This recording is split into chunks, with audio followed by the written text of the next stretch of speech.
I recently dealt with the most entitled Karen ever. She fined me for a permitted cinder block wall, all because it blocked her view of my life. Her excuse? She said the wall was not allowed under the HOA rules. Funny thing is, the only thing not allowed in the end was the sledgehammer used to try and take it down. Let me start from the beginning. My name is Ethan Hayes. I build houses. Not just the frames and the roofs, but the whole thing from a muddy lot to the day a family turns a key in the front door. I like things to be square, plumb, level, and square. It's a simple way to live. You follow the plans, you follow the code, and you end up with something strong, something that lasts. That's all I wanted when I bought my own place in Sunnyside.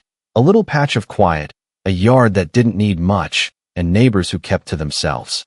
The sales agent called it a community with active oversight. I should have known that was just a nice way of saying someone was going to be measuring my grass with a ruler. For the first 6 months, it was exactly what I'd paid for. I'd come home from a noisy job site, sit on the patio, and hear only wind in the hedges. Those hedges were the main reason I bought the house. They ran the full length of my property line on the right side, a solid 6-foot wall of green. They were my fence. They were my privacy. Then Sharon Miller got reelected as HOA president. I didn't vote. I don't like getting involved. That was my second mistake. My first was buying in a place with an HOA. Sharon was a woman who seemed to run on vinegar and victory. She had sharp eyes that missed nothing and a smile that never quite reached them. We'd had one interaction. She'd left a note on my door about my trash can being visible from the street 2 hours after the truck had gone by. I read it, crumpled it up, and made sure to bring my kin in sooner next time. No big deal. That's how you deal with things. You get a note, you fix the problem. Simple. I figured that was that. I was wrong. The following Saturday, I was in my garage sharpening a set of saw blades. The air smelled like hot metal and focus. My best friend, Leo Vance, was supposed to be coming over to watch the game. I heard the buzz of a gas-powered hedge trimmer, which was odd because my yard guy had just been there 2 days before. I walked out my side door and stopped dead. There she was, Sharon Miller in my yard. She was wearing crisp, white tennis shorts, a pink polo shirt, and a look of intense concentration. She was personally hacking my hedges to pieces, not trimming them, destroying them. She was cutting them down to about 3 feet high, leaving a jagged, ugly mess of splintered branches and bare wood. Beside her, a man I didn't recognize was stuffing the green debris into giant paper bags. I just stood there for a second, watching this little woman go to war with my landscaping. I'm a calm guy on a job site. If someone messes up, yelling doesn't make the wall straight again. You just figure out the problem and you fix it. So, I took a deep breath, pulled out my phone, and hit record. I walked slowly toward her, keeping the phone steady. "Excuse me," I said. My voice was even, calm. She didn't stop. The trimmer whined as it chewed through another thick branch. "Morning, Ethan," she said, not looking at me, just cleaning up the sidelines. "We've had complaints." I panned the camera from her to the decimated hedge, then back. "Complaints from who?" I asked. "And what gives you the right to be on my property, cutting my plants?" She finally shut the trimmer off. The sudden silence was loud. She turned to me, wiping a single drop of sweat from her forehead with the back of her glove. "The community has a right to clear and safe sight lines.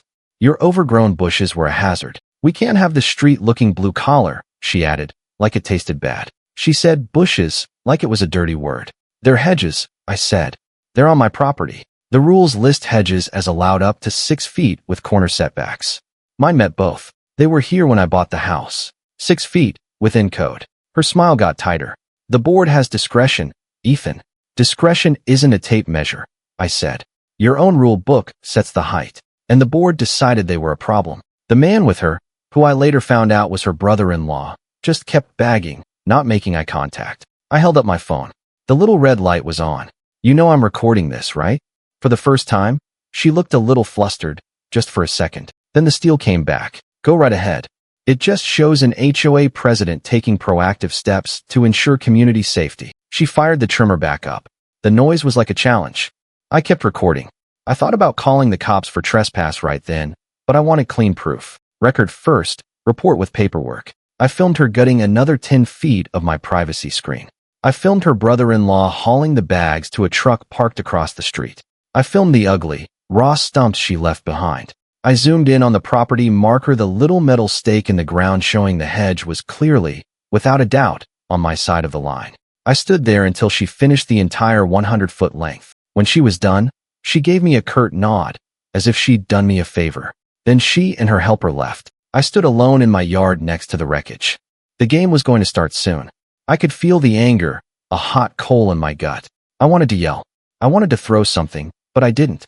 I just stood there, my phone in my hand, the recording saved. You don't want to fight by swinging first. You win by having a better plan. And as I looked at the ugly, open space where my privacy used to be, a plan started to form. It would be by the book and built to code. The first thing I did after Sharon's landscaping adventure was call Leo Vance.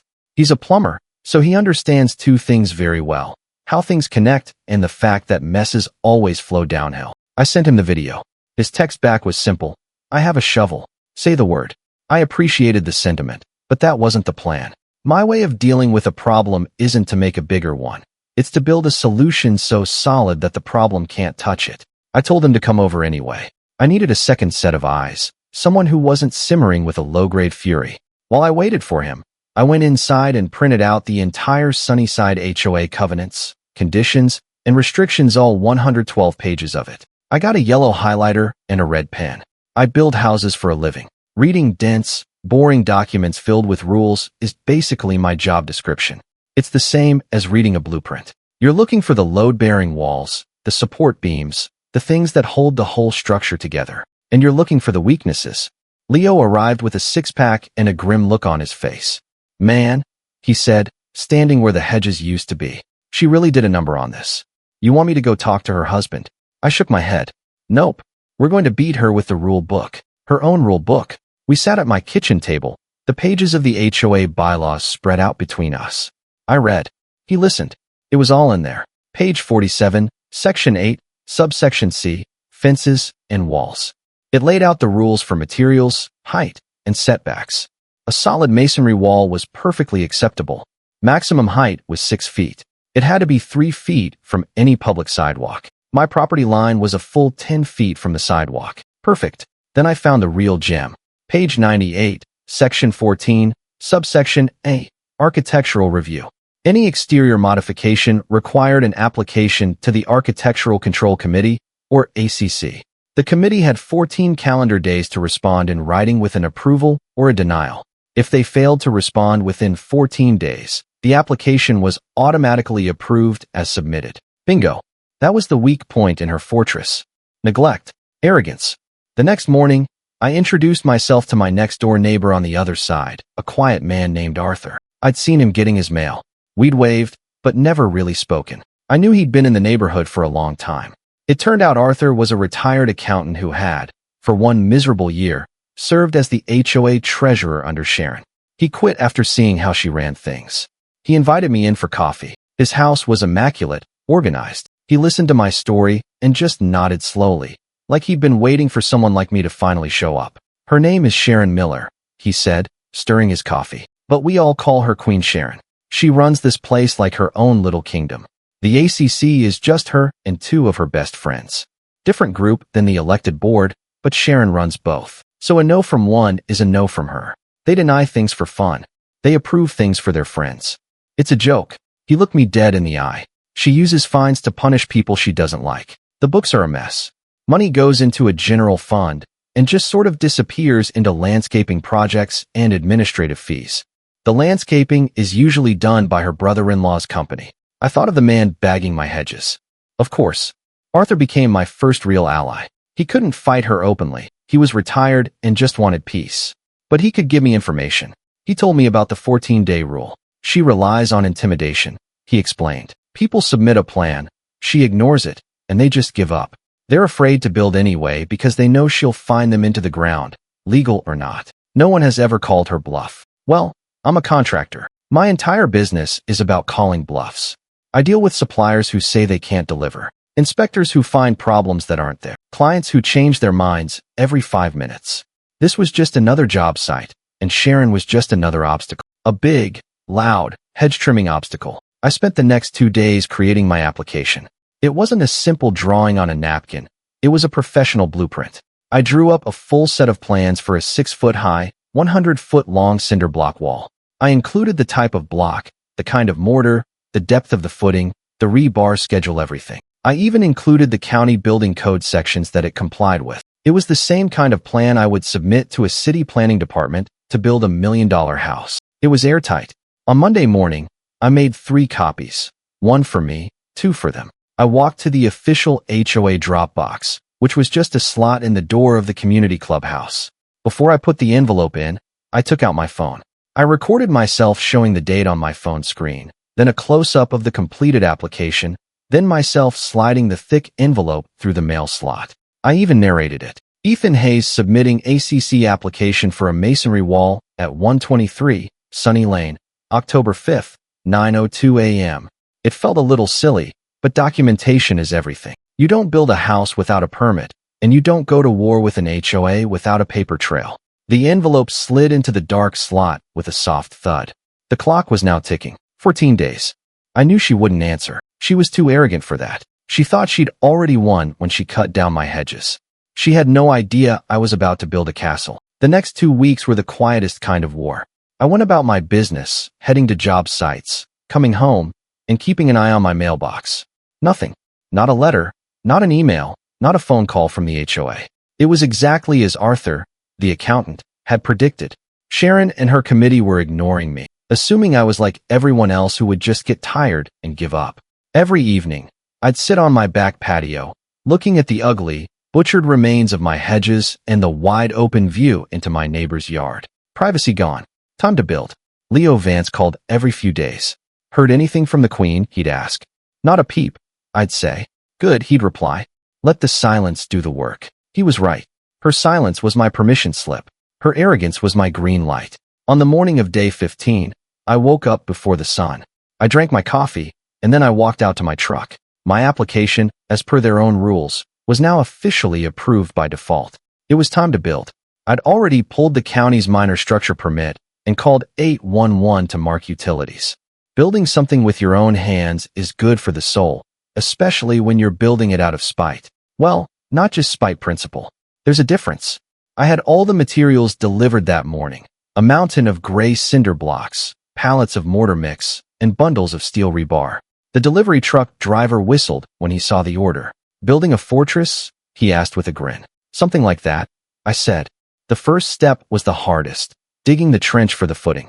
It had to be deep and perfectly level. I spent the whole first day with a shovel and a level, carving a clean, straight line into the earth where my hedges used to be. It was hard work, sweaty, and satisfying.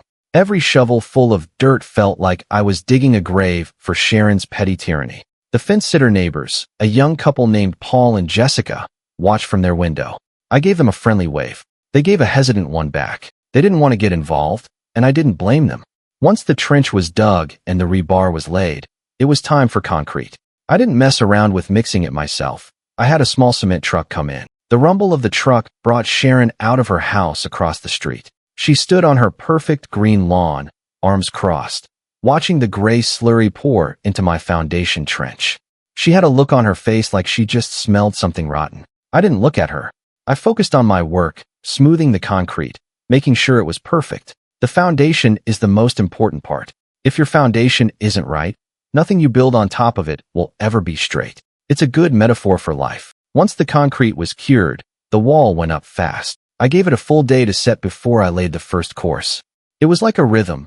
Butter the block with mortar, set it on the wall, tap it into place with the handle of the trowel, check for level, scrape off the excess mortar. Repeat. Block after block, course after course. It was a clean, methodical process. Every fourth cell got vertical rebar and grout, tying the run together like a spine. Bond beam caps locked the courses, so a sledge mostly just hurt feelings. There's no room for anger when you're laying block. You have to be patient. You have to be precise. My frustration with Sharon, my anger over the hedges, I channeled it all into making every single mortar joint perfect. I set up a time-lapse camera on a tripod in my backyard, aimed at the construction. I wanted a record of the whole thing. The footage, when I looked at it later, was amazing. It showed the wall growing out of the ground, a solid, unstoppable thing. It rose from a line of concrete to a knee-high wall, then a waist-high wall, then finally to its full, glorious 6-foot height. I worked on it every evening after my regular job and all through the weekend. Leo came over and helped me haul block, mixing mortar in a wheelbarrow. You know, he said, wiping sweat from his forehead. This is the most satisfying weekend I've had in years. It's like therapy, but with concrete. He was right. We didn't talk much. We just worked, the scrape of trowels and the thud of blocks setting the pace. Other neighbors would walk by and stare. Some gave a thumbs up. Others, the ones I figured were Sharon's friends, just glared. I didn't care. I was following the rules. I had my silent, auto-approved application. This wall was more legal than Sharon's last election. On the 5th day of construction, it was done. A 100-foot-long, 6-foot-high, perfectly straight cinder block wall. It was beautiful in its own way. It was solid. It was private. It was a monument to the rules. I did the final cleanup, sweeping the patio, coiling my hoses. A couple of buckets and spare blocks still sat by the base, waiting for the shed.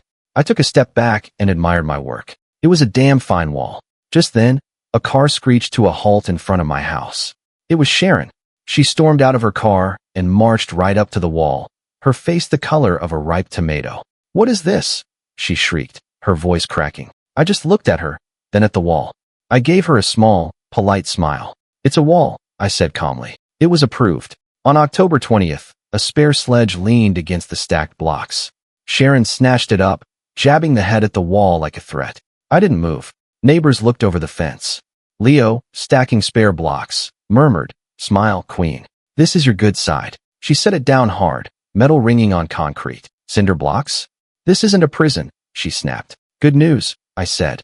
"No one's sentenced to live here." From the other side of the fence, someone whispered, "Oh," and a couple of phones rose like periscopes. Sharon stepped onto my patio to document violations. I pointed at the stake on the line. "Cross that, and you're trespassing again." She froze, then retreated one step. Her eyes narrowed. She didn't know what to say.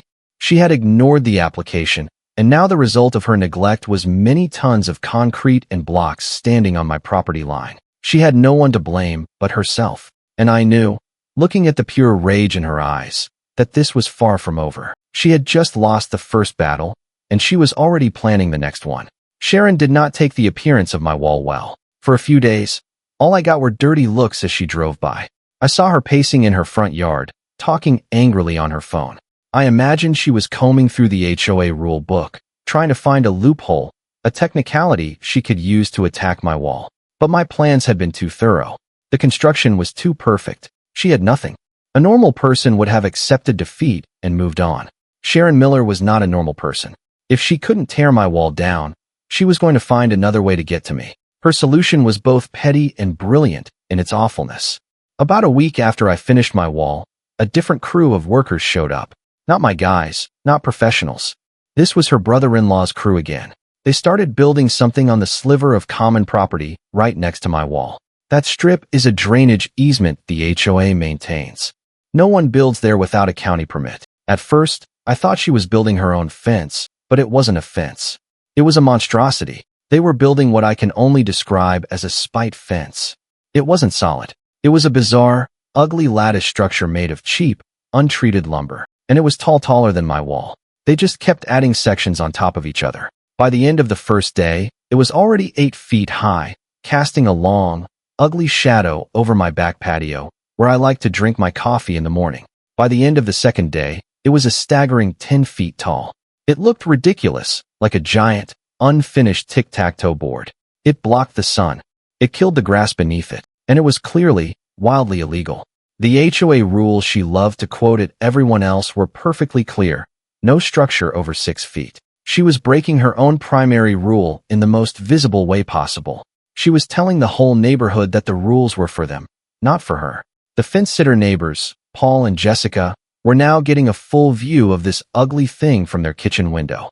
I saw Paul out in his yard just shaking his head. This was a test. She was daring me to do something. She wanted me to yell, to complain to the HOA, to file a grievance that she and her friends on the board could ceremoniously deny. She wanted to drag me into her swamp of paperwork and fake hearings. I wasn't going to play her game. I didn't send a single email to the HOA. I didn't make a single phone call to the board. I made a different call. I called the county code enforcement office. I have direct numbers for half the county inspectors in my phone. I got a guy named Frank on the line. I've worked with Frank for years. He's tough, but he's fair. He doesn't play favorites, and he knows the code book backward and forward. "Hey Frank, it's Ethan Hayes," I said. Got a strange situation over here in Sunnyside. I explained what was happening. I told him about my approved 6-foot wall and the new 10-foot thing that had just sprouted up next to it on common property. I sent him a few pictures. He was quiet for a moment. A 10-foot lattice fence on common ground with no permit? He asked. That's what I'm looking at, I said. Okay, Frank said. I'll swing by this afternoon. This ought to be interesting. I didn't tell anyone he was coming. Sure enough, around 2 o'clock, Frank's official county truck pulled up. He got out with his clipboard and a camera. He spent a good 20 minutes walking around the structure, taking pictures, making measurements. Sharon must have had a spotter because within minutes she came marching down the street, her hands on her hips. Can I help you? She demanded of Frank. Frank just glanced at her, then back at the monstrosity. Ma'am, are you the president of this homeowners association? I am, she said proudly. And you are on our private property.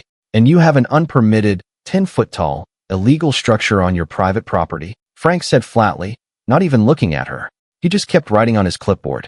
This is a landscaping screen, she sputtered. It doesn't require a permit. Frank finally looked at her.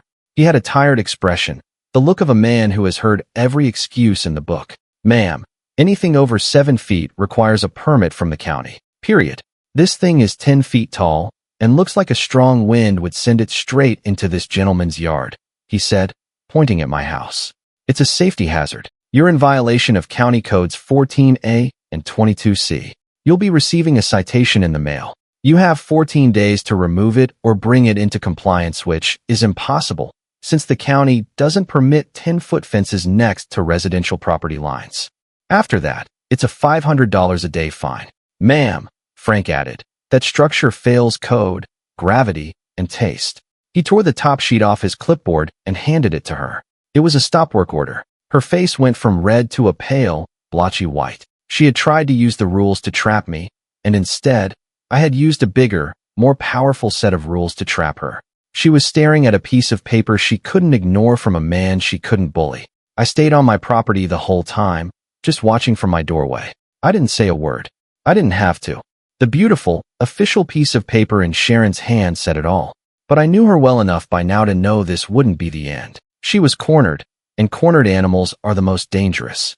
I had a feeling the fines from the county would be nothing compared to the fake one she was about to invent for me. The county's stop work order on Sharon's spite fence was a victory, but it was like poking a hornet's nest with a very short stick. The ugly, 10-foot structure stood there half-finished, a monument to her failure. And every day she had to look at it, I knew she was thinking of me. The fines started arriving a week later. They came in official-looking HOA envelopes, crisp and white. The first one was for $50. The violation, improper lawn maintenance. This was hilarious because I pay a professional service to keep my lawn looking like a golf course. Tucked inside the envelope with the fine was a photograph. It showed a patch of my lawn with some brown spots and a few weeds. I looked at the picture. Then, I looked at my actual lawn. My lawn was perfect, green and lush. I looked closer at the photo. The angle was weird. The lighting was off. And then I saw it. The edge of my house in the picture was blurry, distorted. It was a doctored photo, a bad Photoshop job. She'd taken a picture of someone else's bad lawn and tried to pass it off as mine. I didn't get angry. I got organized. I went out with my phone, stood exactly where the photo had been taken from the street, and took my own picture. I held up that day's newspaper in the shot to timestamp it. My photo showed a perfect lawn. I printed both her fake photo and my real one, put them in a folder labeled Exhibit A, and moved on. The next fine arrived 3 days later, $100. The violation was unapproved exterior modifications. The modification in question? My auto-approved cinder block wall. The letter stated I had failed to get approval before building. This was the lie I'd been waiting for. I pulled out my file. I had the copy of my dated application. I had the video of me putting it in the HOA Dropbox. I had the time-lapse video of the entire construction, which started on day 15, exactly as the bylaws allowed. I added the new fine to my folder. This was Exhibit B.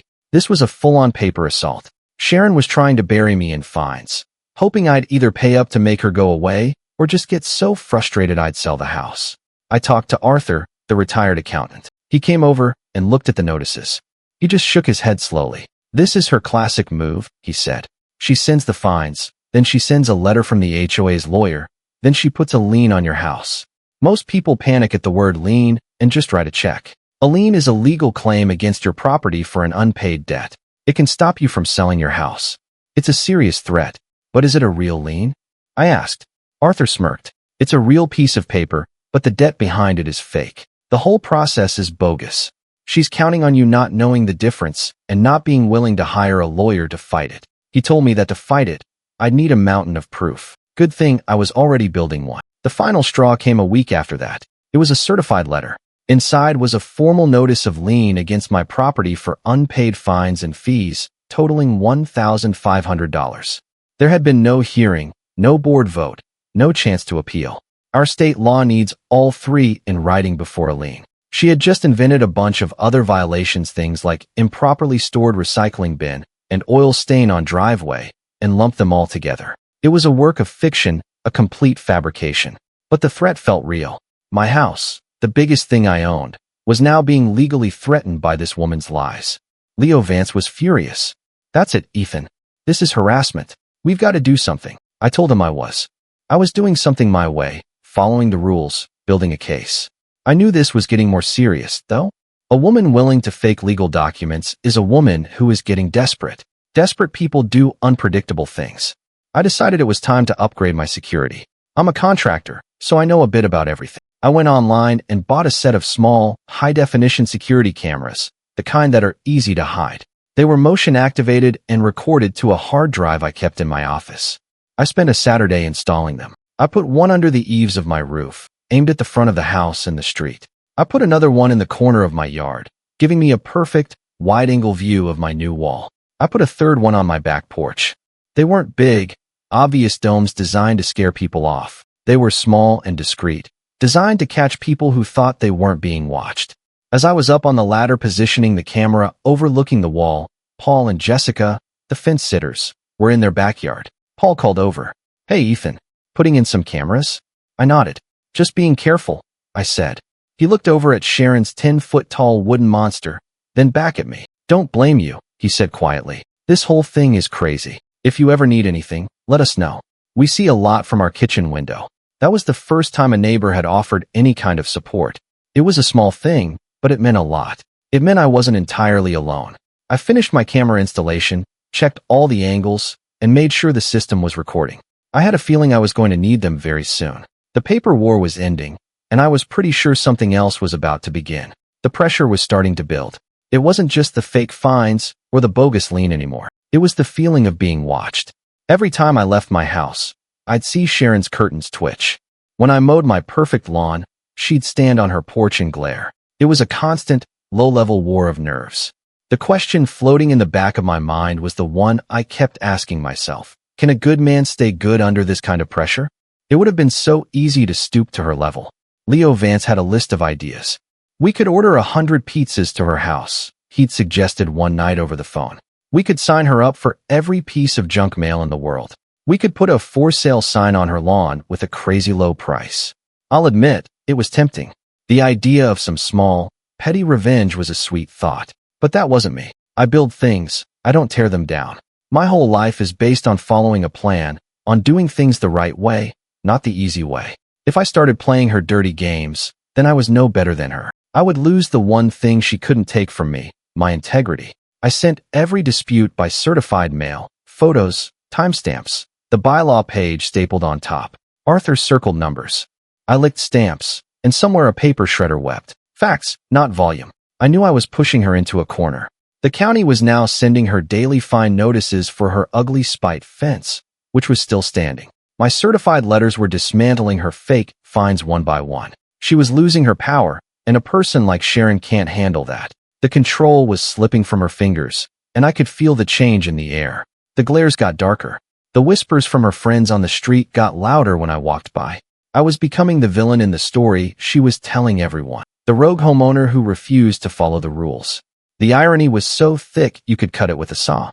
The fence-sitter neighbors, Paul and Jessica, started talking to me more. They'd ask how I was doing. They'd seen the county inspector. They'd seen the endless, official-looking envelopes going into my mailbox and the certified letters going out. We just want you to know we think what she's doing is wrong. Jessica told me one afternoon as I was getting my mail. We don't want any trouble. I understood. They had a young family. They didn't want to be Sharon's next target. but their quiet support helped. It was another reminder that I was on the right side of this, even if it felt lonely sometimes. One night, I was having trouble sleeping. I was sitting in my dark living room just thinking. I thought about selling the house, just packing up and leaving, finding a new, quiet place. Maybe one with no HOA. It would be the easy way out. Just let her win. Let her have her little kingdom of petty rules and broken hedges. But then I thought about the next family that would move into my house. She'd just do it to them, and the family after that. Bullies only stop when someone stands up to them. If I ran, she would own this street forever. That's when I knew I couldn't back down. This wasn't just about my wall or my privacy anymore. It was about the simple principle that you can't just make up rules to hurt people you don't like. It was about proving that the system, even a broken little HOA system, has to answer to the facts. That was my moral crossroads. I could run. I could sink to her level. Or I could see this through to the enemy way on my terms. I stood up and walked to the window. The street was quiet and dark. My little cameras were out there, silent witnesses under the eaves. I felt a strange sense of calm. I had made my choice. I would see this through. I would trust in my process, in my documentation, in the truth. I had this feeling, a cold certainty in the pit of my stomach, that she was about to make her biggest mistake yet. The paper war had failed. The intimidation had failed. There was only one thing left for a person like her. An escalation, a physical act. And I realized that my cameras weren't just for documenting finds anymore. They were there for what was coming next. The side gate clicked. A sprinkler hissed and died. I didn't grab a bat. I palmed the floodlight remote and slid my printed 911 script to the top of the desk. Lights first, lawyers second, I told myself. The night it happened was cold for that time of year. A damp chill was in the air that made everything feel heavy and silent. I was in my office reviewing blueprints for a new job when the notification buzzed on my phone. Motion detected on camera 2. Camera 2 was the one with the wide-angle lens pointed directly at my wall. I pulled up the live feed on my monitor. The image was grainy at first in the low light, but the picture was clear enough. Two figures dressed in dark hoodies and masks were creeping into my side yard. One of them was carrying something heavy, a sledgehammer. My heart didn't race. It just sank into a cold, steady rhythm. This was it. The escalation I knew was coming. They were here to tear down my wall. For a second, the anger flared up, hot and fast. I wanted to run out there, to scream, to confront them. But my rule, the one I'd lived by my whole life, flashed in my mind. You don't swing first. And my plan, the one I had been building for months, was already in motion. I reached for my phone and dialed 911. As the operator answered, I took a deep breath and activated the second part of my plan. I had wired my new, extra-bright security floodlights to a remote switch I kept on my desk. I flicked it on. Suddenly, my side yard was blasted with light, bright as a movie set. The two figures froze like deer in headlights, shielding their eyes. On the phone, I spoke in a calm, even voice, just like I was ordering a pizza. Yes, my name is Ethan Hayes. My address is 123 Sunny Lane. There are two individuals on my property right now attempting to destroy my wall with a sledgehammer. They are wearing dark clothing and masks. I am inside my home. I am not confronting them. My security cameras are recording the entire event. The operator was professional. Sir, are you safe in the house? Yes, I am, I said.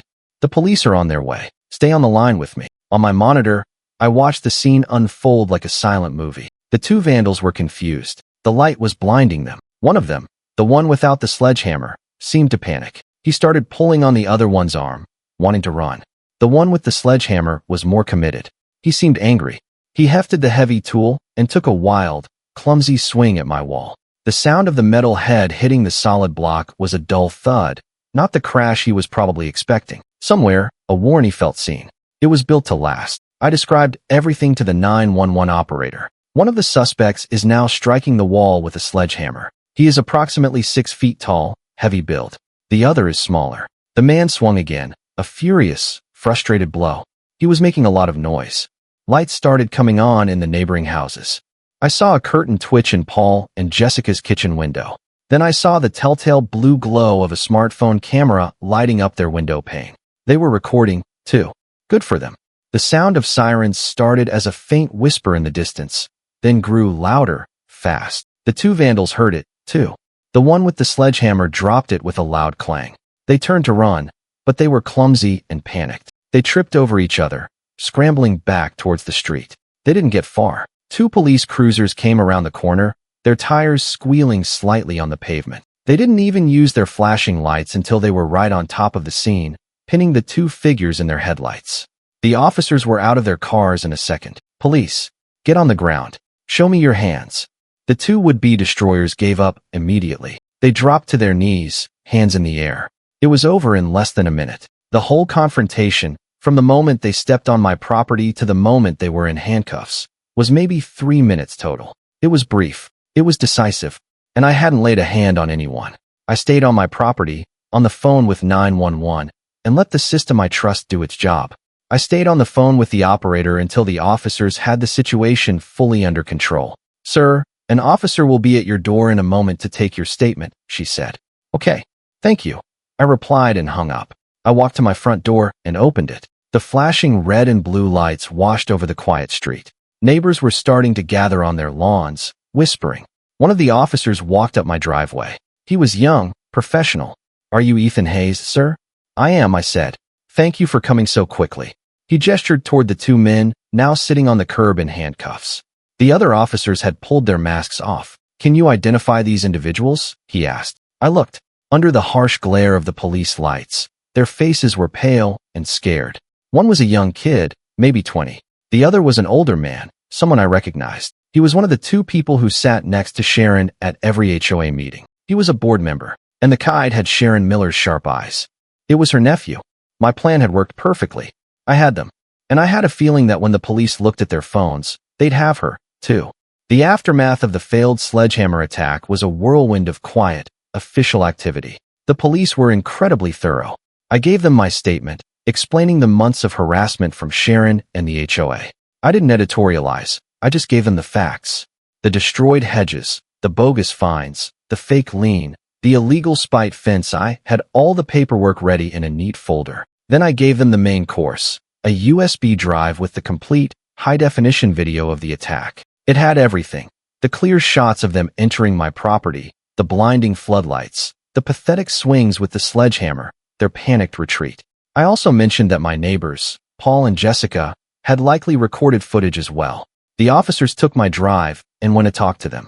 A detective rolled up once the uniforms had the scene calm. Paul and Jessica, seeing the vandals in handcuffs, had finally decided which side of the fence they were on. They eagerly handed over their own phone video, which had a perfect angle of the two men running directly into the police. The lead officer, a detective named Rossi, came back to talk to me before they left. "Mr. Hayes," he said, looking at my folder of evidence. "You've been very methodical about this." "I'm a builder," I told him. "I like a solid foundation." He nodded, a small smile on his face. "Well, your foundation paid off. We're taking them downtown for questioning attempted destruction of property, trespassing, conspiracy. It's a long list." He paused, then lowered his voice a little. "And you're right to be suspicious." After a quick signed warrant came through, we seized their phones for evidence. The nephew was in the middle of a text conversation with his aunt, Sharon. My stomach clenched, but I kept my face calm.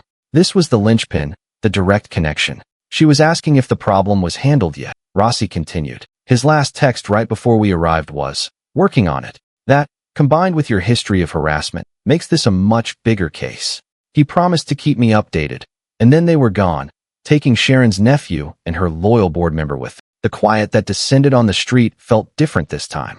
The forecast arrived by sunrise, and it had a comment section. By the next morning, the story was everywhere. People I'd never spoken to were stopping their cars to give me a thumbs up. The community Facebook group, which Sharon usually ran with an iron fist, was exploding with posts. People were sharing Paul and Jessica's video. They were telling their own stories of Sharon's bullying, of unfair fines and denied requests. It was like a dam had broken. For years, everyone had been too afraid to speak up alone. But now, with a police report and a viral video, they felt safe in a crowd. My private war had become a public revolution. The Fair County inspector, Frank, even gave me a call. "Heard you had some excitement last night, Ethan," he said. "Saw the report. Text from the HOA president, huh? Unbelievable." He told me that his office was now opening a formal investigation into the Sunnyside HOA for misuse of common funds, specifically related to the illegal spite fence built by her brother-in-law. The walls were closing in on Sharon from all sides. Arthur, the retired accountant, was ecstatic. He came over with a stack of papers. "It's time, Ethan," he said, his eyes gleaming. "While everyone is focused on the sledgehammers, I did a little more digging. I think I finally figured out how she's been hiding the money." He showed me the HOA's budget. The landscaping line item was huge, triple what it should be for a neighborhood our size, and the legal fees were astronomical. She's been paying her brother-in-law's company inflated invoices for jobs that were never done, Arthur explained. And she's using the HOA's lawyer to send those threatening lien letters, billing the community for her personal vendettas. It was all there, hidden in plain sight in the budget reports nobody ever bothered to read closely. He had the proof. We had the videos. The police had the texts. We had everything. The final piece fell into place that afternoon. A notice was posted on the community clubhouse door and on the Facebook page. An emergency HOA meeting had been called for the following evening. The agenda: to discuss recent security incidents and review board conduct. It was signed by the 2 remaining board members, who were clearly in full-blown panic mode, trying to get ahead of the catastrophe. This was it, the showdown. It wasn't going to be in a courtroom or a police station. It was going to be in the poorly lit, linoleum-floored clubhouse in front of all our neighbors. Leo Vance called me. "You ready for this? It's going to be a zoo." "I'm ready," I said. "I'm not going to yell. I'm not going to accuse. I'm just going to show them the receipts." I spent the rest of the day getting my presentation ready. I charged my laptop and loaded the videos. I made copies of the fake fines, the certified mail receipts, and the bogus lien. I was going to walk in there like I was presenting a bid for a construction job. I would lay out the facts, one by one, until the only possible conclusion was the one that had been true all along. The problem wasn't my wall. The problem was Sharon Miller. The HOA meeting was standing room only. The clubhouse, a room normally used for kids' birthday parties and sad holiday potlucks, was packed with 100 of my neighbors. The air was thick with tension and the smell of cheap coffee. I saw faces I recognized and many I didn't. This wasn't just a neighborhood meeting anymore. It was an event. I found a spot near the front with Arthur, the accountant, at my side. Leo Vance was there, too, standing near the back like a burly guardian angel. I set my laptop on the flimsy folding table they were using for the board members. Sharon was already there, flanked by the 2 remaining board members. She looked pale and tired, but she was still trying to project an aura of control. She banged a little gavel on the table. "Let's bring this meeting to order," she said, her voice tight. From the back, Leo called, "Roll the tape," and the room chuckled like a fuse catching. She tried to start with old business, with minutes from the last meeting, but the crowd wasn't having it. Someone from the back yelled, "Let's talk about the arrests." The room erupted in agreement. Sharon's face hardened. "The incident is under police investigation, and we can't comment on it," she said, reading from a prepared statement. "The board takes security very seriously, and we are." I didn't let her finish. I stood up. I didn't shout. I just spoke in a clear, calm voice that cut through the noise. "My name is Ethan Hayes," I said. "The incident happened on my property, and I can comment on it." All eyes turned to me. I had the floor. I connected my laptop to the old projector they had set up. Sharon reached for the power strip like it was a lifeline. Leo slid it closer to me with one finger. Arthur said, "Records belong to members, Madam President." The room hummed.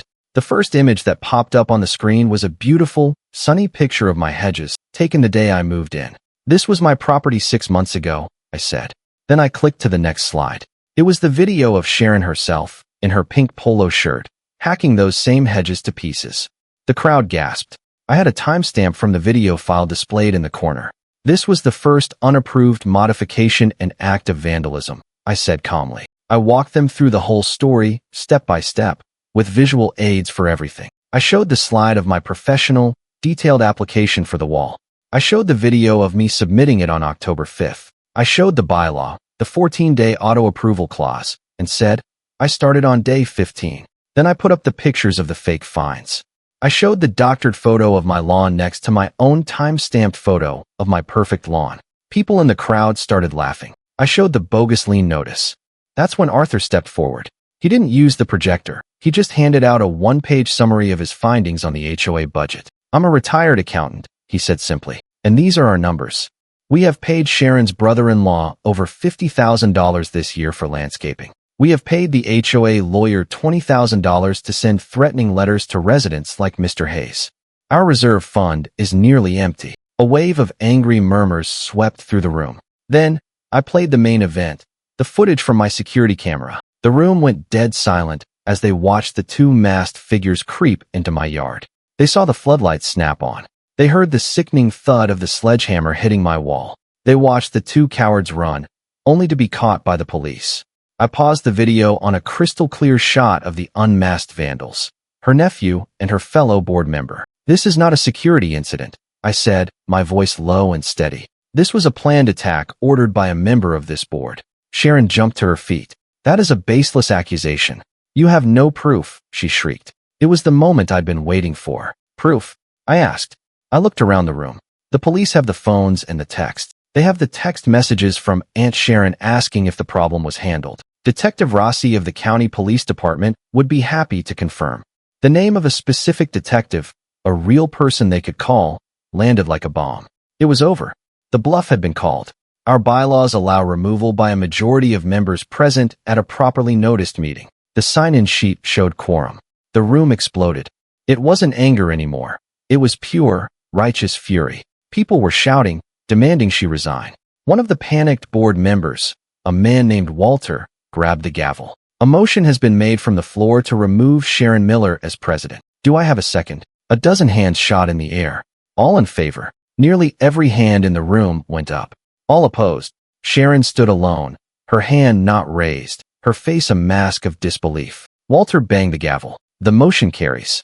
Sharon Miller is removed as president, effective immediately." Another motion was made to remove the arrested board member. It passed unanimously. A third motion was made to void all fines issued by Sharon's committee in the last year and to conduct a full, independent, forensic audit of the HOA's finances. It also passed with a roar of approval. It was a complete and total rout. Sharon, stripped of her power in less than 5 minutes, grabbed her purse and pushed her way through the angry crowd, refusing to make eye contact with anyone. As she walked out the door, the whole room could hear the sound of dozens of cell phone videos ending their recording. The meeting had gone viral before she even reached her car. Justice, it turns out, is best served on a big screen. In the weeks after the showdown, Sunnyside finally went quiet. The kind of quiet you earn. The two board members who were left picked Arthur, the retired accountant, as interim president and turned him loose on the books. The audit said what he'd warned for years. Money bled out through landscaping and legal fees with fat invoices to the brother-in-law and letters used as weapons. The HOA filed a civil suit to claw it back. Police added conspiracy charges. Sharon Miller's little kingdom fell because she hated a legal hedge. Her nephew and the board ally who swung the sledge took pleas and community service instead of jail. A month later, I opened a check for materials, repairs, and fees. Cashing it felt like setting the last block. Arthur's new board cleaned house. Every fine Sharon had thrown at me was voided. The bogus lien vanished with a formal apology I pinned up in my garage. Dozens of families got refunds for petty hits. Kids' toys in a driveway. Lights up a day too long. The street changed tone fast. Folks waved again. People talked on the sidewalks. Paul and Jessica came by with a bottle of wine. "You took the heat and made it better for everyone," Paul said. "I told him I didn't want to fight," I said. "I wanted peace. I only did what I do at work. Follow the plan, use the right tools, pour the footing straight." Life slid back to normal, only steadier. The county made the HOA tear down the 10-foot spite fence and sent them the bill. Now, the line holds one thing, my wall. It's solid, but plain. So, I drew a simple, one-page plan for a wire trellis and vines, filled out the new, short ACC form Arthur's board created, and dropped it in the slot. No video this time. 3 days later, Arthur emailed, approved. I spent a weekend planting. The vines go deep green in summer and burn red in fall. While I pack soil around the roots, I thought about the question that rode with me through all this. Can a good man stay good under pressure? I think so. You stay stubborn. You trust real rules, fairness, proof, due process over the fake one's bullies invent. You don't have to swing first or shout. You move slow, keep records, and be right. Build your case like a house. Plans, permits, proof. Storms take the trim, foundations stay. Now, after noisy days on job sites, I sit on my back patio and look at the wall. The vines are climbing, little hands reaching for light. It's not a war trophy anymore. It's a garden wall. It keeps my yard quiet and my life simple. The street is calm. Neighbors are kinder. My privacy is mine again. And the wall? It still makes her furious.